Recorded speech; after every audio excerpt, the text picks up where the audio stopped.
వీధి మునిగిపోతున్నటువంటి పడవ అనేది అందరికీ అర్థమవుతుంది. నిన్న నీ ఉపన్యాసం మొత్తం వింటే మునిగిపోతున్న పడవని ఏ విధంగా కాపాడుకోవాలనేటువంటి తాపత్రయమే నీలో కనిపిస్తుంది తప్ప మళ్ళా తిరిగి అధికారంలోకి వచ్చేటటువంటి లక్షణాలు ఉన్నటువంటి రాజకీయ పక్షంగా మీకు కనిపించడం లేదు. 14 సంవత్సరాలు ఏం చేశావు? ఈ రాష్ట్రంలో ఏ గ్రామం వెళ్తే ఇదిగో నేను ఇది చేశానని చూపించగలమంటే దానికి సమాధానం లేదు.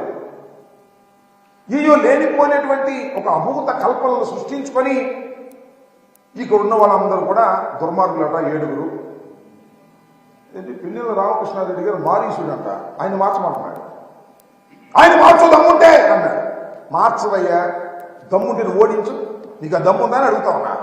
ఆయన దుర్మార్గుడు, దుష్టుడు, మారీసుడు ఇలాంటి పేర్లు రాక్షస పేర్లని పెడుతున్నావు కదా, నీకు అసలు దమ్ముంటే ఓడించే దమ్ము నీకుందా అని అడుగుతా ఉన్నా. భయపడుతున్నావు. పిల్లల రామకృష్ణారెడ్డి గారు అంటేనే భయపడేటటువంటి పరిస్థితి. ఎందుకంటే ఇంతవరకు ఓటమి ఎరుగనటువంటి వ్యక్తి. ఆయన గురించి అవాకులు చవాకులు మాట్లాడుతున్నావు. కాసు మహేష్ గురించి మాట్లాడుతున్నావు. కాసు మహేష్ ఇవాళ కొత్తగా రాజకీయాల్లోకి వచ్చినటువంటి వ్యక్తి కాదని మనం చేస్తున్నా.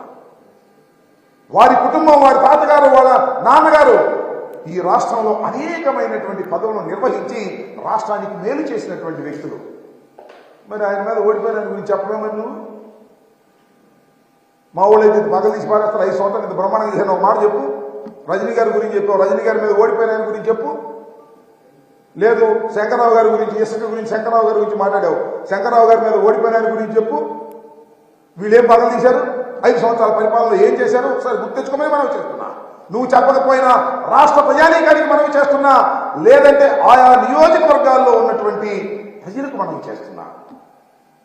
శంకరరావు గారి మీద ఓడిపోయినైనా, లేదు కాసు మహేష్ గారి మీద ఓడిపోయినైనా, చిలకూరుపేటలో రజనీ గారి మీద ఓడిపోయినైనా ఎంత బ్రహ్మాండంగా 5 సంవత్సరాలు పరిపాలన చేశారో నేను ప్రత్యేకంగా చెప్పాలని అడుగుతా ఉన్నా.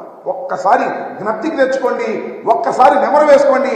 ఎంత దుర్మార్గమైనటువంటి పరిపాలన చేశారో అందుకే చిట్టుగా అడుగుతారు.